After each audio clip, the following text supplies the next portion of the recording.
Fala, meu povo! Tô de volta pra falar de mais um clássico desse mundão de Deus. Como essa semana eu não consegui fazer nenhum vídeo bacana pra vocês, vamos começar logo aí pra matar a saudade. Hoje é dia de falar de uma das rivalidades mais recentes do futebol mundial. É o clássico entre Dinamo e Shakhtar, o derby ucraniano.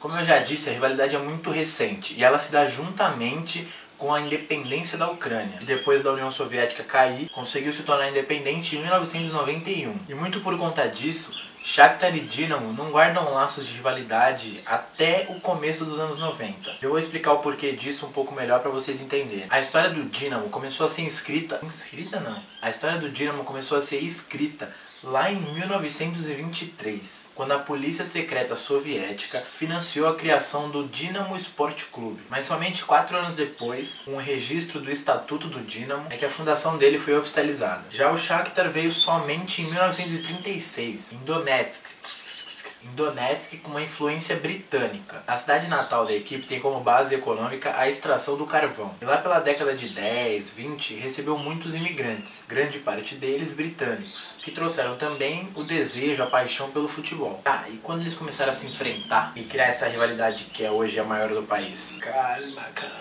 Bom, no começo da história dos dois clubes, eles não eram considerados rivais. Durante o período soviético, o time da capital, que pra quem não sabe é Kiev, firmou grande rivalidade com o Spartak Moscou, porque os dois dominavam o campeonato soviético. E o Dinamo era o único clube fora de Moscou que conseguia ameaçar essa soberania dos russos. Só que com o fim da URSS, o campeonato soviético se dissolveu e o Dinamo passou a disputar o ucraniano. Aí a rivalidade com o Spartak acabou. Enquanto isso, o Shakhtar manteve sempre uma rivalidade local com o Metalurg Donetsk. Por conta de tudo isso, a grande rivalidade do futebol ucraniano só começou a tomar forma em 95. O presidente do Shakhtar, Arkad Bragin, foi assassinado, morto. Ele teve sua vida retirada. Com isso, o atual dono, Rinat Akhmetov, precisou também ser presidente da equipe. E ele passou a investir pesado no time, e os resultados começaram a aparecer no início do século XXI. Aí, o Dinamo começou a ver o seu domínio ser ameaçado. E foi nesse contexto que a rivalidade se instaurou. Bonito, né? Bom, a primeira vez que as equipes se enfrentaram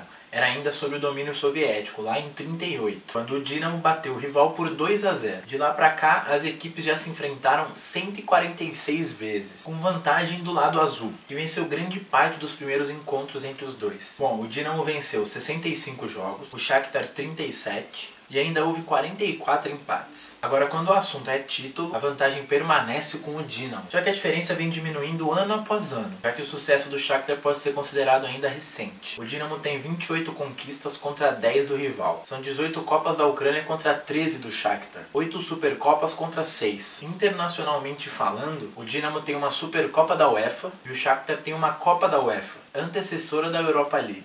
E os dois clubes também são conhecidos por gostar muito de brasileiros. Enquanto o Shakhtar já contou com 26 atletas tupiniquins, o Dinamo já teve 16 jogadores daqui. E antes de finalizar, vale a pena lembrar um duelo muito especial entre os dois clubes. Foi em 2009, na semifinal da Copa da UEFA. Foi a primeira vez que os dois times se encontraram em uma competição internacional. Em Kiev, o duelo terminou empatado em 1-1. Já em Donetsk, a partida foi muito tensa, por tudo que a envolvia, e o brasileiro Jadson conseguiu abrir o placar aos 17 minutos. Logo no início da segunda etapa, Bangura igualou o marcador, mas nos minutos finais, outro brasileiro, Ilsinho, balançou as redes e classificou o Shakhtar. Na decisão, os ucranianos bateram o Werder Bremen e ficaram com o título. Valeu, galera, por hoje acabou. No último domingo, eu falei sobre o clássico belga entre Anderlecht e Clube Brugge, as duas maiores e mais vencedoras equipes da Bélgica. E na outra quarta, já que essa não teve vídeo, eu falei um pouquinho mais sobre o atual momento da seleção brasileira, que está conseguindo perder o respeito no futebol que tinha conquistado ao longo dos últimos anos. Além, é claro, de não ter mais nenhuma identidade com a torcida. Para assistir os outros vídeos e continuar seguindo a série Clássicos pelo Mundo, é só acessar o canal. Não se esqueça de divulgar nas redes sociais,